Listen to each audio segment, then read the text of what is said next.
আল্লাহ আযজা ওয়া জাল্লা সূরাতুল হাক্কায় সূরাটি শুরু করেন খুবই অদ্ভুত এক প্রশ্ন দিয়ে। বস্তুত এটি একটি বিবৃতি।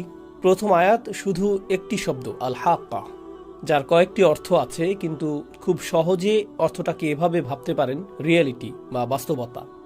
মাল হাক্কা, বাস্তবতা কি? ওয়ামা আদরাকা মাল হাক্কা, আর কিসে তোমাকে জানাবে যে বাস্তবতা কি জিনিস? সেই প্রশ্নটি করার উদ্দেশ্য হলো, আল্লাহ এই সূরাতে দাবি করেছেন যে অধিকাংশ মানুষ বাস্তবতায় বাস করে না। অধিকাংশ মানুষ তাদের নিজস্ব ভার্সন নিয়ে উপস্থিত হয়, কোনটা বাস্তব এবং কোনটা গুরুত্বপূর্ণ, আর সেটাই ঠিক করে দেয় তাদের যাপিত জীবনটি কেমন হবে।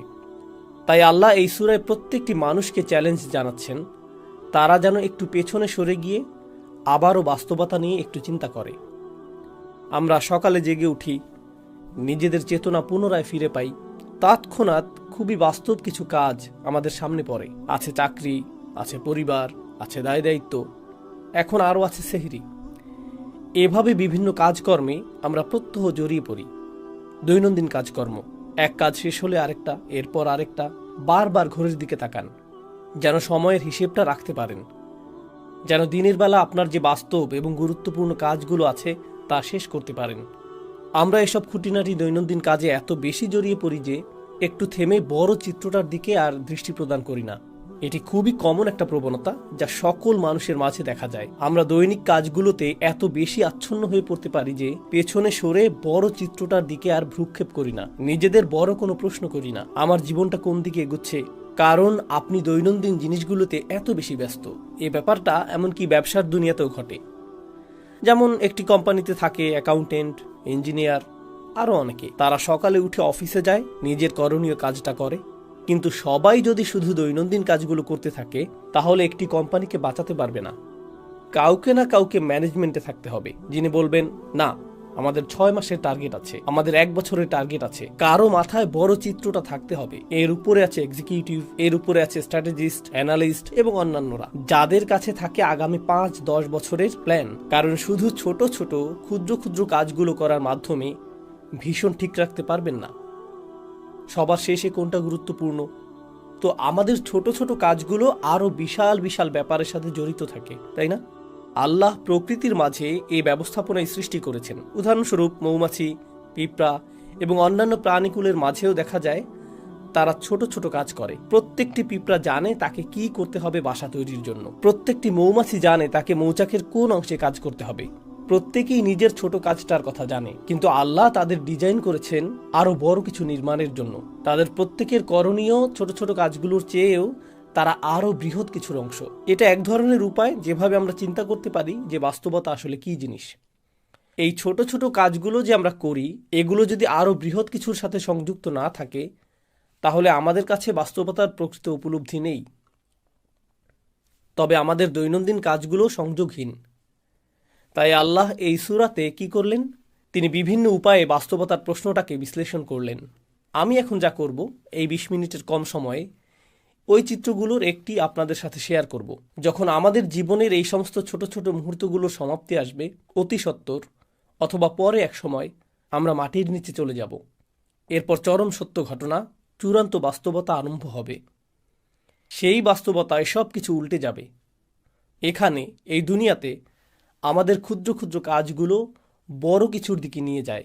এভাবেই এই দুনিয়া কাজ করে। আপনি ছোট ছোট কাজ করেন, এমনকি যদি বিশাল কোনো দালান নির্মাণ করতে চান, আপনাকে ফাউন্ডেশন দিয়ে শুরু করতে হবে। একটি একটি করে ইট গাঁথতে হবে, একটি করে কাঠের টুকরা, একটি করে পেরেক, অবশেষে তা বড় কিছুতে পরিণত হবে। কিন্তু শেষ বিচারের দিন সব কিছু উল্টে যাবে। প্রথমে বড় কিছু ঘটবে যা ছোট কিছুর দিকে নিয়ে যাবে। এই চিত্রটাই আল্লাহ তুলে ধরেছেন এবং কিভাবে সেদিন প্রকৃত বাস্তবতা অভ্যুদয় হবে। তো আজকের খুতবায় আমি আপনাদের জন্য সংক্ষেপে সেই চিত্রটি আঁকার চেষ্টা করব। সাধারণত খুতবায় আমি একটি বা দুটি আয়াতের উপর ফোকাস করি, কিন্তু ইনশাআল্লাহ কতগুলো আয়াতের সমষ্টির দিকে একত্রে দৃষ্টি দিব। আমরা আল্লাহর অঙ্কিত চিত্রটি বোঝার চেষ্টা করব, ওই চূড়ান্ত বাস্তবতার চিত্রটি। দোয়া করছি আল্লাহ তাআলা আমাদের সবাইকে সেদিনে সফলতা দান করুন। ফাইদা নুফিখা ফিস সূরি নাফখাতুন ওয়াহিদা, অতঃপর যখন সিংগায় ফুৎকার দেওয়া হবে, মাত্র একটি ফুৎকার। সিংগায় ফুৎকার দেওয়ার ধারণাটি আমরা জানি, কিয়ামতের দিন 2 বার ফুৎকার দেওয়া হবে। আল্লাহ দুটি হর্নের কথা উল্লেখ করেছেন, কিন্তু এখন আল্লাহ উভয় চিত্রকে এই সূরায় একত্রিত করে দিলেন। তিনি এখানে যা করেছেন, এমনকি সিংহা শব্দটি উল্লেখ করার মধ্য দিয়ে এটা কিছুটা কনসেপ্ট মাথায় নিয়ে আসে। মানুষের স্মৃতিতে যদি প্রাচীন আরবের অমুসলিম কারোর সাথে কথা বলতেন কোরআন নাজিলের সময়কালে, কোরআনের শ্রোতাদের অধিকাংশই মুসলিম ছিল না। সে সময়ের মক্কায় বেশিরভাগই মুসলিম ছিল না, আর তারা এই কথাগুলো শুনছিল। তারা যখন সিংহা শব্দটি শুনত, তারা আখিরাত নিয়ে চিন্তা করতো না, তারা গায়েব নিয়ে আমাদের মুসলিমদের মতো ভাবতো না। তাদের ভাবনাটা ছিল তারা যখন যুদ্ধ করতে যেত, একজন বিউগল বা সিংহা মুখে তুলে ফুৎকার দিত, সাথে সাথে ঘুমন্ত সৈন্যরা জেগে উঠত আর যুদ্ধের জন্য লাইন ধরে প্রস্তুত হয়ে যেত, কারণ যুদ্ধ শুরু হতে যাচ্ছে। সতর্ক সংকেত প্রদানের সময় এটা। বর্তমানেও মিলিটারি ব্যারাকে, মিলিটারি ক্যাম্পে ইত্যাদিতে অ্যালার্ম সিস্টেম, সাইরেন বা হর্ন বেজে উঠলে প্রতিটি সৈন্য জানে তাকে এক্ষুনি প্রস্তুত হতে হবে, ইউনিফর্ম পরতে হবে এবং রেজিমেন্টে গিয়ে দাঁড়াতে হবে। এমনকি যদি 10,000 সৈন্য হয়, 20,000 সৈন্য হয়, প্রত্যেকে তার করণীয় সম্পর্কে জানে। তারা এলোমেলোভাবে দাঁড়িয়ে থাকে না, সবাই নিজ নিজ রেজিমেন্টে সুশৃঙ্খলভাবে দণ্ডায়মান। হর্নের আওয়াজ সম্পর্কে বলতে গেলে আল্লাহ আয্যা ওয়াজাল্লা কোরআনের অন্যত্র বলেন, ওমা ইয়ালামু জুনুদা রাব্বিকা ইল্লা হুয়া, তোমার রবের বাহিনী সম্পর্কে তিনি ছাড়া কেউ জানেন না। এই হর্ন বেজে উঠলে আল্লাহর সমস্ত সৃষ্টি এমনভাবে আচরণ করবে যেন তারা রিজার্ভ সৈন্য। এই সিগন্যালের অপেক্ষায় ছিল নিজ নিজ পজিশনে প্রস্তুত হতে। সকল সৃষ্টি প্রস্তুত। আল্লাহর সকল ফেরেশতা, আকাশমণ্ডলী, মেঘমালা, পৃথিবী সবাই একই পজিশনে মুভ করবে এই মহাঘটনা সংঘটনের জন্য, এই উপস্থাপনার জন্য। তো ঠিক এরপরেই আল্লাহ বর্ণনা করেন, ফাইদা নুফিখা ফিস-সূরি নাফখাতুন ওয়াহিদা ওয়া হুমিলাতিল আরদু ওয়াল জিবাল, জমিন এবং পর্বতমালাকে উপড়ে ফেলা হচ্ছে, বহন করা হচ্ছে। জমিন এবং পর্বতমালাকে বহন করার ধারণাটা অদ্ভুত, কারণ এখন তারা সব কিছু বহন করে। জমিন আমাকে আপনাকে বহন করে, জমিন আমাদের বাড়ি বহন করে, জমিন সব কিছু বহন করে। আর পাহাড় পর্বত বহন করে বিভিন্ন গাছপালা, পাথর এবং এর উপর স্থাপিত অন্য সব কিছু। তাদেরকে কেউ বহন করে না, তারা সবাইকে বহন করে। আল্লাহ ইতোমধ্যেই এমন একটি দৃশ্য বর্ণনা করেছেন যেখানে আমরা যা কিছুকে বাস্তব ভাবতাম তাকে উল্টে ফেলা হচ্ছে, বিপরীত দিক থেকে উল্টো করে ফেলা হচ্ছে। তো জমিনকে উত্তোলন করা হবে, বহন করা হবে, এর সাথে পর্বতগুলোকেও বহন করা হবে। এটা আরও ইঙ্গিত করে যে আমরা যাকে মনে করতাম এটা সব সময় নিজ স্থানে বর্তমান থাকবে, আমরা যাকে ভাবতাম এর ওজন আছে, দেখা যাচ্ছে এরাই ওজন হারিয়ে ফেলেছে, এদেরকেই তুলে নিয়ে যাওয়া হচ্ছে। ফাদুক্কাতান দাক্কাতাম ওয়াহিদা, আর একই আঘাতে তাদেরকে চূর্ণ বিচূর্ণ করা হবে, ফলে এরা সমান হয়ে যাবে। ধরুন হাতের মধ্যে নরম ভেজা ডো নিলেন, এরপরে সজোরে নিক্ষেপ করলেন, তখন এটা সমান হয়ে যায়। এই ধারণাটাই আল্লাহ বর্ণনা করেছেন যে সমগ্র পৃথিবীর অবস্থা এরকম হবে। তো পৃথিবীর উঁচু নিচু সব হারিয়ে যাবে। কুরআনের অন্যত্র আল্লাহ এভাবে বর্ণনা করেছেন, ওয়াইদাল আরদু মুদ্দাত, যখন পৃথিবীকে টেনে সমান করে ফেলা হবে। অন্য সূরাতে এসেছে যখন সমুদ্রগুলো ফুটতে থাকবে। সূরাতুল কাহাফে তিনি একে বর্ণনা করেছেন সুআইদান জুরুজা হিসেবে, সমতল ভূমি, পিচ্ছিল ভূমি। আর এখানে তিনি বলছেন এটাকে সজোরে নিক্ষেপ করে সমান করে ফেলা হবে। এখন কোনো কিছুকে সমান করে ফেলার অর্থ হলো একটি মাঠ তৈরি করা হচ্ছে। সমগ্র পৃথিবীকে কেন সমতল ভূমিতে পরিণত করে ফেলা হচ্ছে? আয়াতগুলো অগ্রসর হতে থাকলে আমরা দেখব যে একটি দৃশ্য উন্মোচিত হচ্ছে। তিনি বলেন, ফায়াউমা ইদিন ওয়াকাতিল ওয়াকিয়া, ওই দিন আসল ঘটনা সংঘটিত হবে। তিনি ইতোমধ্যেই বলেছেন আল হাক্কাহ, আর এখন বলছেন আল ওয়াকিয়া। আল ওয়াকিয়া দারুণ আকর্ষণীয় একটা শব্দ, কারণ এটি এসেছে ওয়াকি থেকে। ওয়াকি অর্থ ভারী ওজন। তো আল্লাহ বলছেন সেদিন ভারী ওজনের পতন ঘটানো হবে। এটি অদৃশ্য জগৎ থেকে চূড়ান্ত বাস্তবতা পতিত হওয়ার বা ঘটার এক অভিব্যক্তি। কারণ সত্য সবসময় ওজনদার হয়, সত্য গুরুতর, সত্যের সারবত্তা আছে, আর মিথ্যা হয় ওজনহীন, ফাঁকা। তো আল্লাহ বলছেন তখন ওজনদার সত্য ড্রপ করা হবে, অর্থাৎ তখন চূড়ান্ত বাস্তবতার অভ্যুদয় হবে। অতপর ওয়ানশাক্কাতিস সামা, এতক্ষণ যা বলেছি তা পৃথিবীতে ঘটতে থাকবে। সমগ্র পৃথিবীকে সমতল ভূমিতে পরিণত করা হবে। এরপর আল্লাহ বলেন ওয়ানশাক্কাতিস সামা, আকাশকে ছিঁড়ে খুলে ফেলা হবে। ইনশিকাক শব্দটি ব্যবহার করা হয় যখন একটি কাপড় নিয়ে মাঝখান থেকে ছিঁড়ে ফেলেন, মাঝখানটা এখন ছিঁড়া, একে বলা হয় ইনশিকাক। আল্লাহ এই শব্দটি ব্যবহার করেছেন আকাশের অবস্থা বর্ণনা করতে। ওয়ানশাক্কাতিস সামা ফাহিয়া ইয়াউমা ইদিন ওয়াহিয়া, এরপর সেদিন এটা খুলে যেতে শুরু করবে। অল মালাকু আলা আরজালিহা, আকাশ যখন খুলে যেতে শুরু করবে, এই ফাটলটা যখন আবির্ভূত হবে, আল্লাহ বলছেন তখন ফেরেশতারা, সম্ভবত জিবরিল আলাইহিসসালাম দিয়ে শুরু হবে, কারণ এক বচন ব্যবহার করা হয়েছে, কিন্তু এটা ইসমু জিন্স, যা সবাইকে অন্তর্ভুক্ত করে। যাই হোক, ফেরেশতারা আকাশের ওই উন্মুক্ত অংশে লাইন ধরে থাকবেন। আমি চাই আপনারা গুরুত্ব দিয়ে বুঝুন এখানে কি ঘটছে।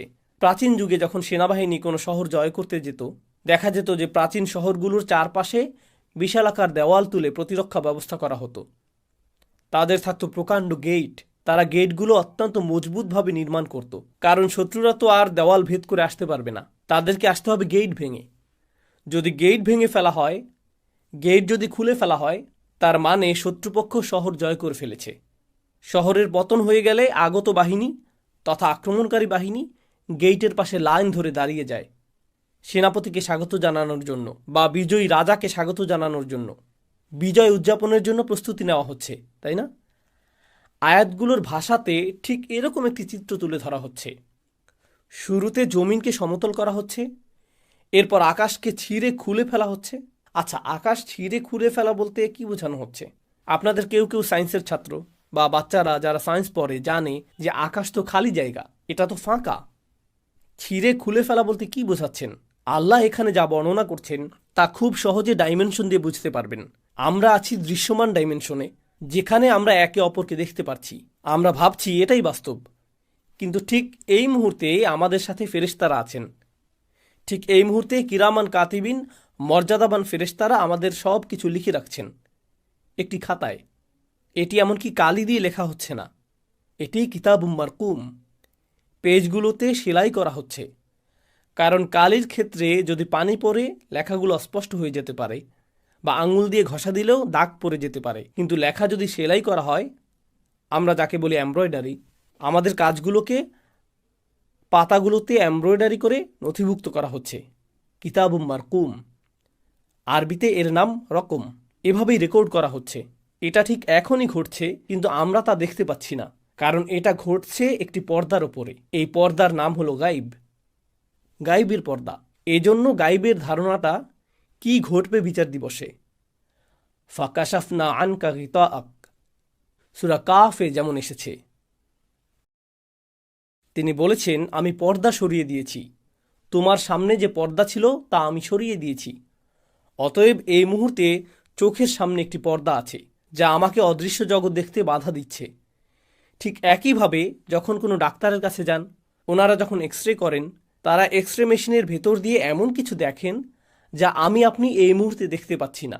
একটি লেন্স থাকে, একটি ডিভাইস থাকে, যা অদৃশ্য পর্দা দূর করে দেয়। ফলে আপনি শরীরের ভেতরের জিনিসও দেখতে পাচ্ছেন, যা অন্যথায় দেখা সম্ভব ছিল না। একই ব্যাপার মিলিটারি প্রযুক্তিতেও দেখা যায়। তারা থার্মাল গগলস পরিধান করে, যেটা দিয়ে আপনি দেয়াল ভেদ করে দেখতে পাবেন যে অন্য পাশে কতজন লোক আছে, বা এরকম কিছু। তো ধারণাটা অনেকটা এরকম। আল্লাহ বলছেন অদৃশ্যের পর্দা ছিঁড়ে খুলে ফেলা হচ্ছে। অদৃশ্যের ওপারে কি আছে? ফেরেশতারা, অদৃশ্য জগৎ। তারা তখন দৃশ্যমান জগতে প্রবেশ করতে থাকবেন। তখন প্রথমবারের মতো মানবজাতি ফেরেশতাদের দেখতে পাবে।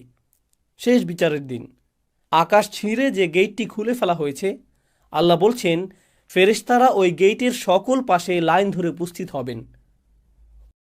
অল মালাকু আলা আরজাইহা ওয়া ইয়াহমিলু আরশা রাব্বিকা ফাওকাহুম ইয়াওমা ইযিন সামানিয়া, এবং আরশ, আল্লাহর রাজ সিংহাসন, সেদিন বহন করা হবে ৮ জন দিয়ে। এই ৮ জন কারা, সে বিষয়টা আল্লাহ বর্ণনা করেননি, কিন্তু মুফাসসিরগণ বলেন ওনারা ৮ জন বিশেষ ফেরেশতা, যারা আল্লাহর আরশ বহন করার দায়িত্বে নিয়োজিত। আল্লাহর আরশের একটি ভার্সন সেদিন বহন করে আনা হবে, শুধু মানুষকে দেখানোর জন্য যে রাজাধিরাজ আল্লাহ মানুষের বিচার শুরু করতে যাচ্ছেন। কারণ আগের যুগে এখানে প্রতীকের ব্যাপারটা গুরুত্বপূর্ণ।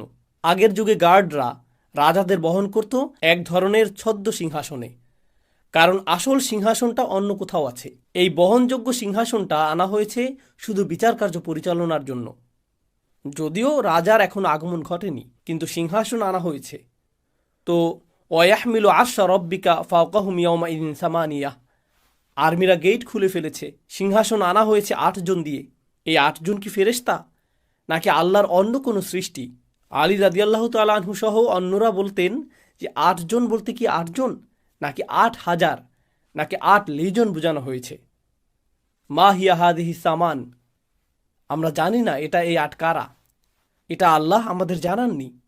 তো তিনি বলেন ইয়াউমা ইদিন ইউরাদুন, এত সব কিছু কেন ঘটছে? কেন সমগ্র ভূপৃষ্ঠকে সজোরে সমান করে ফেলা হচ্ছে? কেন আকাশ ছিঁড়ে খুলে ফেলা হচ্ছে? হঠাৎ করে কেন ফেরেশতারা সব উপস্থিত হচ্ছেন? কেন সিংহাসন আনা হচ্ছে? এই সমস্ত কিছু কেন ঘটছে? ইয়াউমা ইদিন তুরাদুন, সেদিন তোমাদের সকলকে, তিনি আমাকে বলছেন, আপনাকে বলছেন, সেদিন তোমাদের সকলকে হাজির করা হবে। তুরাদুন লা তাখফা মিনকুম খাফিয়া, তোমাদের কোনো গোপনীয়তাই আজ আর গোপন থাকবে না। তো আপনারা লক্ষ্য করছেন বিশাল বিশাল ব্যাপার ঘটছে। এরপর হঠাৎ করে একেবারে ক্ষুদ্র বিষয়গুলো, যা সমগ্র দুনিয়ার কাছে গোপন ছিল, যা আমি আপনি ছাড়া কেউ জানত না, যা আমি বলেছি, যা আমি করেছি, যে নিয়ত আমার ছিল, যদিও মানুষ আমার কাজ দেখেছে কিন্তু আমার নিয়ত দেখেনি, ওইটা গুপ্ত ছিল। এমনকি সবাই এখানে নামাজ পড়ার আগে সবাই সালাতুল জুমার জন্য বসে আছেন, কিন্তু আমাদের নিয়তগুলো হয়তো অভিন্ন নয়, কারো হয়তো ভিন্ন নিয়ত আছে।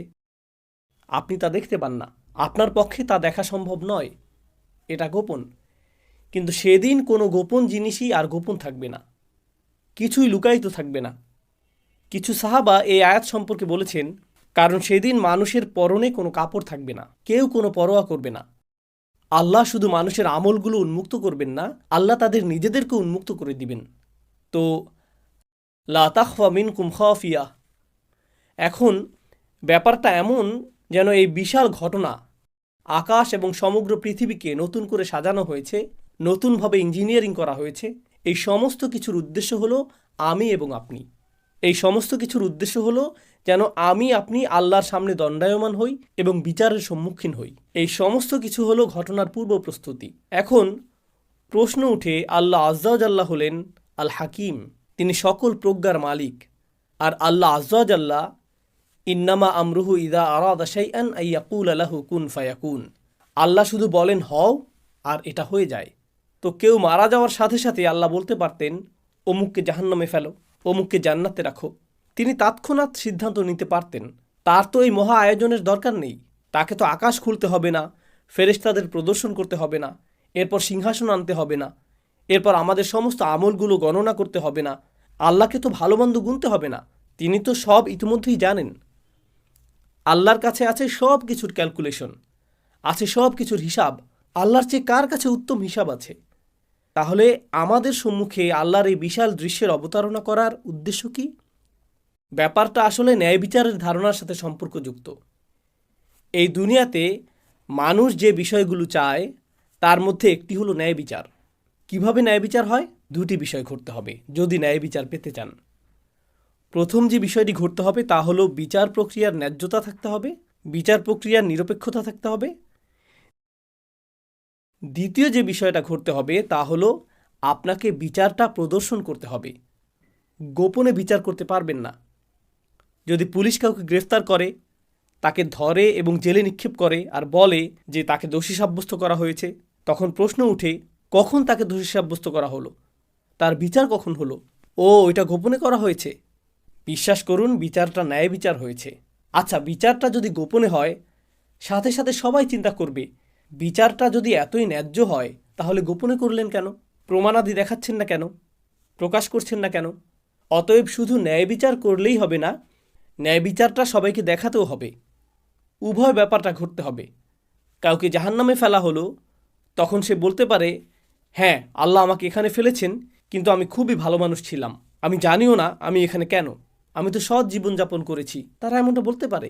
যদিও তারা ভালো মানুষ না হয়ে থাকে, তবু তারা এই অজুহাতটা দেখাতে পারে, কারণ বিচারটা তো তাদের দেখানো হয়নি, তাই না?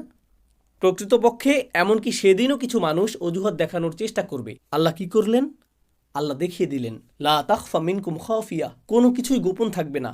ভালো কিছু যেমন গোপন থাকবে না, তেমনি খারাপ কিছু গোপন থাকবে না। আপনি নিজে, আমি নিজে সাক্ষ্য দিব আল্লাহ ন্যায় বিচার করেছেন। এটি একটি ন্যায্য বিচার। এখানে কোনো অন্যায় করা হয়নি, কারো প্রতিই না। ফামাই ইয়ামাল মিসকালা যাররাতিন খয়রান ইয়ারাহু ওমাই ইয়ামাল মিসকালা যাররাতিন শাররান ইয়ারাহু। অনুপরিমাণ ভালো কাজ এবং অনুপরিমাণ খারাপ কাজও আপনি নিজেই দেখতে পাবেন। এটাই মূল কারণ।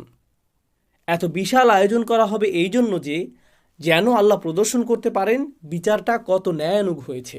আমার আপনার চোখের সামনেই এটা ঘটবে। এটা সেই মহাবিচারের প্রস্তুতি। এখন কিছু সময়ের জন্য একটু কল্পনা করুন, আমরা বিভিন্ন ইভেন্টে যোগ দিই। কেউ ঈদ পার্টির আয়োজন করলো, এটা একটা ইভেন্ট। চলুন আরও বড় কোনো ইভেন্টের কথা চিন্তা করি।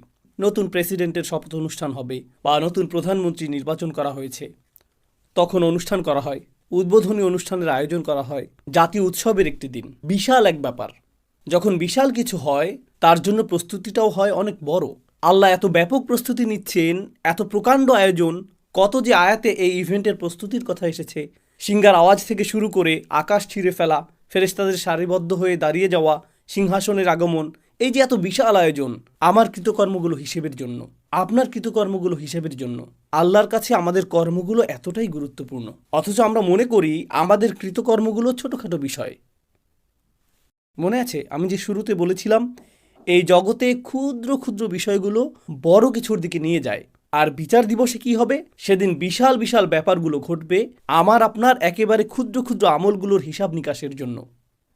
তাই আমাদের মুখ থেকে নির্গত হওয়া কোনো শব্দকে আমরা ছোট করে দেখি না, আমাদের কৃত কাজগুলোকেও আমরা হালকাভাবে দেখি না। এটাই মূল কারণ। অতঃপর তিনি সুবহানাহু ওয়া তাআলা বলেন, ফা আম্মা মান উতিয়া কিতাবাহু বিয়ামিনিহি ফায়াকুলু হা উমুকরাউ কিতাবিয়াহ। মাত্র 2 মিনিট বাকি আছে, তাই সংক্ষেপে তুলে ধরব। আপনারা নিজে নিজে পড়ুন, ইনশাআল্লাহ এর থেকে উপকৃত হবেন। তিনি বলেন, আর যার আমলনামা তার ডান হাতে দেওয়া হবে, যে কেউ যাকে তার আমলনামা ডান হাতে দেওয়া হবে, আল্লাহ আমাদের সবাইকে তাদের অন্তর্ভুক্ত করুন। তো কেউ যখন তার ডান হাতে নিজ কৃতকর্মের খাতাটি পাবে, আল্লাহ বর্ণনা করেন, হা উম হা উম। হা উম মানে এদিকে আসো এবং গ্রহণ করো। হা উমের একটি অর্থ হলো এখানে আসো এবং নাও। আপনারা বিচার দিবসের বর্ণনা আগেও শুনেছেন। সেদিন কেউ কারো কোনো খবর রাখবে না। ইয়াউমা তারাউনাহা তাযহালু কুল্লু মুরদিআতিন আম্মা আরদাআত। এমনকি মা যিনি তার বাচ্চাকে দুধ খাওয়াচ্ছেন, জাস্ট তাকে ফেলে দিবে, জাস্ট তাকে কোল থেকে ফেলে দিবেন। এতটা ভয়ঙ্কর বিচার দিনের বর্ণনা। ইয়াফিরুল মারউ মিন আখিহি ওয়া উম্মিহি ওয়া আবিহি ওয়া সাহিবাতিহি ওয়া বানিহি ওয়া সাহিবাতিল্লাতী তুইহি। আপনি আপনার মা থেকে পালাবেন, বাবা থেকে পালাবেন, ভাই থেকে, স্বামী স্ত্রী থেকে, আপনি আপনার সমগ্র গ্রামবাসী থেকে পালাবেন, পরিচিত সকল মানুষ থেকে। তাদের দেখলেই উল্টো দিকে পালিয়ে যাবেন, কারো ব্যাপারে কোনো পরোয়া করবেন না। বস্তুত লাউ ইয়াফতাদি মিন আযাবি ইয়াউমা ইযিম বিবানিহ। এই আয়াতের কয়েকটি আয়াত পরে আল্লাহ বলেন, অমান ফিল আরদি জামিআ সুম্মা তুনজিহি। সেদিন মানুষ বলবে, ইয়া আল্লাহ, দরকার হলে অন্য সমস্ত মানুষ, আদম আলাইহিস সালাম হতে শুরু করে শেষ পর্যন্ত যত মানুষ আছে সবাইকে জাহান্নামে ফেলেন, কিন্তু আমাকে বাঁচান। এটাই সেদিন তারা বলবে। অমান ফিল আরদি জামিআন সুম্মা ইনজিহ। সেই দিনে কিছু মানুষ ডান হাতে তাদের আমলনামা পাবে। এতে তারা যে কতটা খুশি হবে, তারাই একমাত্র গ্রুপ যারা শুধু নিজেদের জন্য খুশি হবে না, তারা ঘুরে ঘুরে নিজের আমলনামা বন্ধুদের দেখাবে, পরিবার পরিজনকে দেখাবে। আসুন দেখুন, দেখুন আমার ভালো ভালো আমলগুলো দেখুন, দেখুন আল্লাহ আমার সব নেক আমলগুলো লিখে রেখেছেন। প্রশ্ন হলো, জানি বেশি সময় নিয়ে নিচ্ছি, শুধু আর অল্প কয়েক মিনিট নিব। দোয়া করছি আমরা যেন আমাদের আমলনামা ডান হাতে পাই। এমনকি যদিও আমার আমলনামা ডান হাতে পাই, এতে তো শুধু ভালো কাজগুলো লিপিবদ্ধ থাকবে না। আমি তো আর ফেরেশতা না, আমার জীবনে ভুল ত্রুটি আছে, এমন সব কাজ করেছি যা নিয়ে আমি লজ্জিত, ওই কাজগুলোও তো লেখা আছে। যখন এরকম ভালো এবং খারাপ উভয় ধরনের কাজগুলো লিপিবদ্ধ থাকবে সমগ্র জীবনের, কাউকে কি আমি দেখাতে চাইব? সে তখন পৃষ্ঠা উল্টিয়ে বলবে, আরে এটা কি, তুমি এই জঘন্য কাজটাও করেছো? তাহলে লোকটা নিজের আমলনামা অন্যদের কেন খুশি মনে দেখাতে চাইবে? যদিও খাতাটাতে নেক আমলগুলো লেখা আছে, কিন্তু আরও আছে খারাপ কাজগুলো। ব্যাপারটা আসলে কোরআনে বর্ণিত মাগফিরাতের ধারণার সাথে সম্পৃক্ত। যদিও খারাপ কাজগুলো মুছে দেওয়া হয়নি, খারাপ কাজগুলো আসলে ঢেকে দেওয়া হয়েছে, আচ্ছাদিত করা হয়েছে। আপনি বুঝতে পারবেন, আগের দিনে বাচ্চারা কলম দিয়ে কিছু লিখত, লেখাটা ভুল হলে তারা সাদা রং দিয়ে ঢেকে দিত, এর উপর আবার লিখত। লেখাটা দেখে বোঝা যেত এখানে কিছু একটা ঢেকে দেওয়া হয়েছে। ব্যাপারটা ঠিক এরকম। আপনি বুঝতে পারবেন আমার কিছু কিছু কর্ম ঢেকে দেওয়া হয়েছে। আপনি তখন খুশিতে নেচে উঠবেন, আমি যে কত ভুল করেছি, আর আল্লাহ আমার অগণিত ভুলগুলো সাদা রং দিয়ে ঢেকে দিয়েছেন, আর ভালো ভালো আমল দিয়ে তা পরিবর্তন করে দিয়েছেন। দেখুন আল্লাহ আমাকে কতটা মায়া করেন, আল্লাহ আমাকে কত শতবার ক্ষমা করেছেন, আল্লাহ কতটা দয়াবান। আবার এমন কিছু আমল থাকবে, কাজটা আপনার কাছে খুবই ক্ষুদ্র মনে হয়েছিল, খুবই সামান্য সাদাকা, নগণ্য কাজ, একজনকে সামান্য সাহায্য করেছিলেন, কারো দিকে তাকিয়ে মুচকি হেসেছিলেন, রাস্তায় কারো প্রতি দয়া দেখিয়েছিলেন, কারো সাথে শুধু সুন্দর কথা বলেছিলেন, সামান্য কিছু। আপনি এ নিয়ে চিন্তাও করেননি। নিজের আমলনামা খুলে দেখেন ছোট্ট কাজটা বিশাল এক অধ্যায়ে পরিণত হয়ে গেছে। অসামান্য মূল্য, এটার পর্বত সম মূল্য। ইয়া আল্লাহ, কিভাবে এটা এত গুণে বৃদ্ধি করে দিলেন, কিভাবে ছোট্ট আমলটাকে প্রকাণ্ড আমলে পরিণত করে দিলেন। নিজের খাতাটা দেখে আপনার তখন খুশির শেষ নেই। আপনি তখন চারিদিকে ঘুরে ঘুরে, কোরআনের অন্যত্র যেমন এসেছে, ওয়ায়ানকালিব ইলা আহলিহি মাসরুরা, সে তার স্বজনদের কাছে সানন্দে ফিরে যাবে। এটাই বিচার দিনের একটি চিত্র।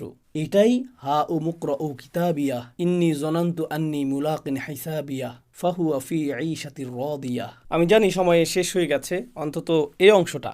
ডান পাশের মানুষেরা, ওনাদের নিয়ে আমি দ্রুত কয়েকটি কথা শেয়ার করতে চাই। সে বলবে, আমি নিশ্চিত জানতাম যে আমাকে আবার হিসাবের সম্মুখীন হতে হবে।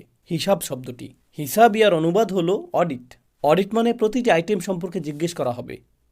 এটা কি? এখানে কি করেছো তুমি? এখানে রাত 2টায় কি করছিলে? অমুক দিন কি করেছো? শুক্রবার রাতে কি করেছো? এখানে কি হচ্ছে? প্রতিটি আইটেম। আমি ভীষণ ভয়ে ছিলাম আল্লাহ আমাকে প্রতিটি বিষয় নিয়ে জিজ্ঞেস করবেন। এখন যেহেতু আমি আমার খাতাটা দেখতে পাচ্ছি, আমি দেখতে পাচ্ছি আল্লাহ আমার প্রতি সদয় আচরণ করেছেন, আল্লাহ আমার হিসাব সহজ করেছেন। তো এখন সে বলছে, খাতাটা হাতে পাওয়ার পর সে দেখতে পাচ্ছে আল্লাহ কতটা সহজ করেছেন। আল্লাহ যার বর্ণনা দিয়েছেন, ফাসাউফা ইউহাসিবু হিসাবান ইয়াসীরা, আল্লাহ অত্যন্ত সহজভাবেই তার হিসাব নিকাশ করবেন। এখন সে আল্লাহর দিকে ফিরে বলছে, আমি যে কতটা আতঙ্কিত ছিলাম, এই ভয়ে যে আমি অতিশয় কঠিন এক হিসাবের সম্মুখীন হব। ফাহুয়া ফি ঈশাতিন রাদিয়া। এরপর আল্লাহ বলেন, সে এমন এক জীবন অতিবাহিত করবে যেখানে প্রত্যেকটি জিনিস, একদম সব কিছু তাকে আনন্দিত করবে। সব কিছু এমন হবে, জানেন তো, অনেক সময় ছুটি কাটাতে সবচেয়ে সেরা কোথাও গেলেন, সেখানেও কিছু একটাতে সমস্যা থাকবে। সবচেয়ে সেরা জামাটা পরলেন, সর্বোত্তম খাবার আহার করলেন, সুন্দরতম হোটেল, সুন্দরতম দৃশ্য, হোটেলের সেরা রুমটা পেলেন, সব কিছু পারফেক্ট, তবুও ভেতরে কিছুটা হতাশা অনুভব করছেন। কোনো চিন্তা, কোনো সমস্যা, কোনো একটা বাজে স্মৃতি, কিছু একটা আপনার মাথায়, খাবারটা, কিছু একটা আপনার মাথায়, খাবারটা আসলে এতটা সুস্বাদু লাগছে না, কারণ কিছু একটা এখনও অনুপস্থিত। কারণ সম্পূর্ণরূপে সন্তুষ্ট হওয়া, পুরোপুরি সুখী হওয়া, এটা কি প্রায় অসম্ভব মনে হয় মানুষের জন্য। সম্পূর্ণরূপে, পুরোপুরি, সকল দিক থেকে সুখী হওয়া অসম্ভব। সব সময় কিছু না কিছু থাকবেই যা এই সুখটাকে হ্রাস করে দিবে, অল্প পরিমাণে, কিছুটা ক্ষুদ্রাকারে। লাকাদ খলাকনাল ইনসানা ফি কাবাদ। আল্লাহ জান্নাতের জীবনটাকে যে কতটা মুবালাগা সহকারে বর্ণনা করেছেন, কতটা অতিরঞ্জন সহকারে বর্ণনা করেছেন। তিনি বলেননি মানুষটা সুখী হবে, বরং তিনি বলেছেন জীবনটা নিজেই তৃপ্তিকর হবে। তিনি বলেননি ফাহুয়া রাদিন ফি ঈশাতিল জান্নাহ, সে জান্নাতের জীবনে পরিতৃপ্ত হবে, বরং তিনি বলেছেন ফাহুয়া ফি ঈশাতিন রাদিয়াহ, যা খুবই অদ্ভুত ইস্তিআরা, যা ইঙ্গিত করছে জান্নাতের প্রতিটি অংশ, জান্নাতের প্রতিটি অভিজ্ঞতা আপনাকে একেবারে সম্পূর্ণরূপে পরিতৃপ্ত করে দিবে, সম্পূর্ণরূপে সুখী করে দিবে, প্রতিবার শতভাগ তৃপ্তি এনে দিবে। ধরুন কাউকে একটু উপহার দিলেন, সে অতি কষ্টে একটু হাসি দিয়ে বলবে থ্যাংক ইউ। কি, পছন্দ হয়নি? জি হয়েছে, আমি আসলে অনেক চাপে আছি।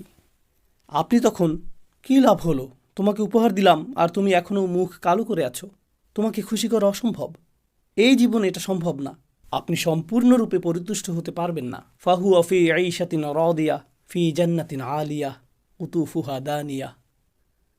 প্রতিজ্ঞা করছি এটাই শেষ কথা।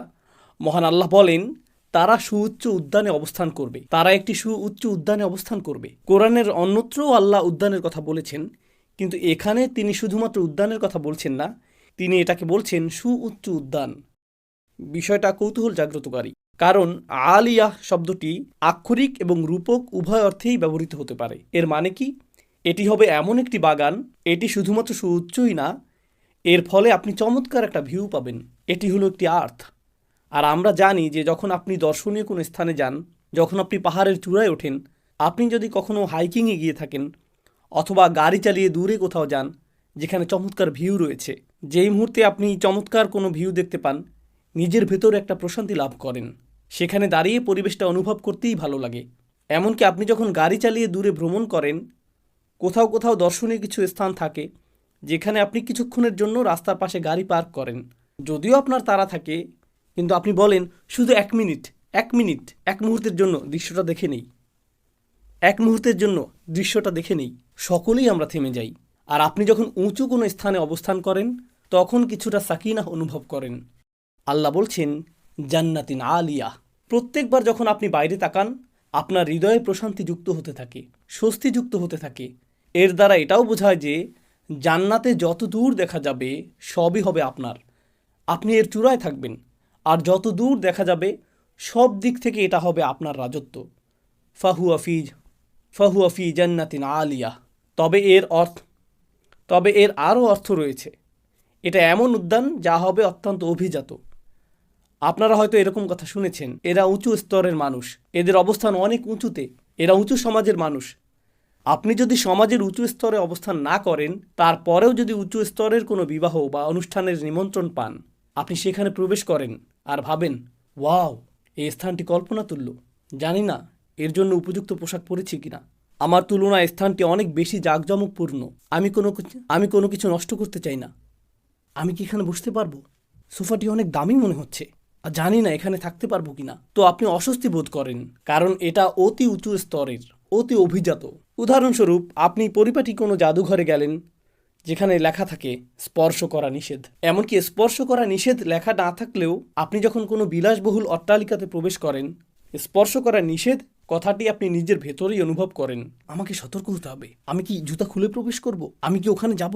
আপনি তখন অতিরিক্ত সতর্ক থাকেন। কিন্তু আপনি যদি অতিরিক্ত সতর্ক থাকেন, আপনি অস্বাভাবিক বোধ করবেন, কারণ আপনি তাল মিলিয়ে চলতে পারছেন না। তো আল্লাহ সেখানে কি করবেন? আল্লাহ আপনাকে তৎক্ষণাৎ স্বাভাবিক বোধ করাবেন। তিনি বলেছেন কুতুফুহা দানিয়াহ, ফলগুলো আপনার কাছে চলে আসবে এবং তৎক্ষণাৎ তা আপনার সামনে পরিবেশন করা হবে। সুবহানাল্লাহ। তো আপনার মনে হবে না যে আপনি অস্বস্তিকর অবস্থায় রয়েছেন। না না না, আপনাকে সেই স্থানের প্রতি সম্মান প্রদর্শন করতে হবে না, বরং সেই স্থানটি আপনাকে সম্মান প্রদর্শন করবে। কুতুফুহা দানিয়াহ। তিনি বলেছেন কুলু ওয়াশরাবু হানিয়াম বিমা আসলাফতুম ফিল আইয়ামিল খালিয়াহ। এখন খাও এবং পান করো তৃপ্তি সহকারে, নিশ্চিন্তে উপভোগ করো, রিল্যাক্স। কোরআনের অন্যত্র আল্লাহ জান্নাতের এমন কাপের কথা উল্লেখ করেছেন যা থেকে পানীয় উথলে পড়ছে, অর্থাৎ পানীয় ছিটকে পড়ছে কিনা সেটাও আপনি লক্ষ্য করছেন না। এটা লক্ষণীয় কোনো বিষয় হবে না। আপনারা একে অপরের সাথে খেলা করবেন, আপনারা হাসি ঠাট্টা করবেন, খেলা করবেন, তখন সকলে মিলে খাবার উপভোগ করবেন, একে অপরের সঙ্গ উপভোগ করবেন। আল্লাহ বিচার দিবসের এই দৃশ্যপটটি উল্লেখ করেছেন।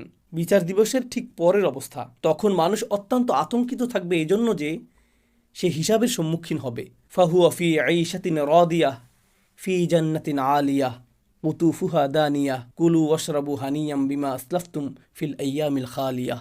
সেই দিনগুলো যা অতিবাহিত হয়ে গিয়েছে, যা শূন্য হয়ে গিয়েছে, প্রতিনিয়ত এই দিনগুলো শূন্য হয়ে যাচ্ছে। আপনি একদিন পেছনে ফিরে যেতে পারবেন না, আপনি এক সপ্তাহ পেছনে ফিরে যেতে পারবেন না। গত কয়েকদিনের কথা চিন্তা করুন, আমরা হিসাব রাখতে পারছি না, সময় এত এত দ্রুত এগিয়ে যাচ্ছে।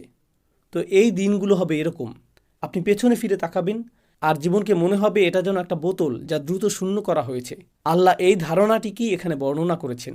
এর উদ্দেশ্য হলো যাতে আপনি এবং আমি উপলব্ধি করতে পারি যে এই পৃথিবীতে আমাদের হাতে যে কয়েকদিন সময় রয়েছে, আসুন এর সর্বোত্তম ব্যবহার করি, যাতে আমার আমলনামাটি এমন কৃতকর্ম দিয়ে পরিপূর্ণ করতে পারি যার ফলে আমরা তা উন্মুক্ত করে অন্য একজনকে দেখাতে পারবো যে দেখো আমি কত চমৎকার কাজ করেছি। আর আল্লাহ আমার প্রতি অসম্ভব করুণা করেছেন। আল্লাহ আজ্জা জাল্লাহ আমাদের সকলকে ডান দিকের অধিবাসীদের অন্তর্ভুক্ত করুন, যারা ডান হাতে আমলনামা গ্রহণ করবেন।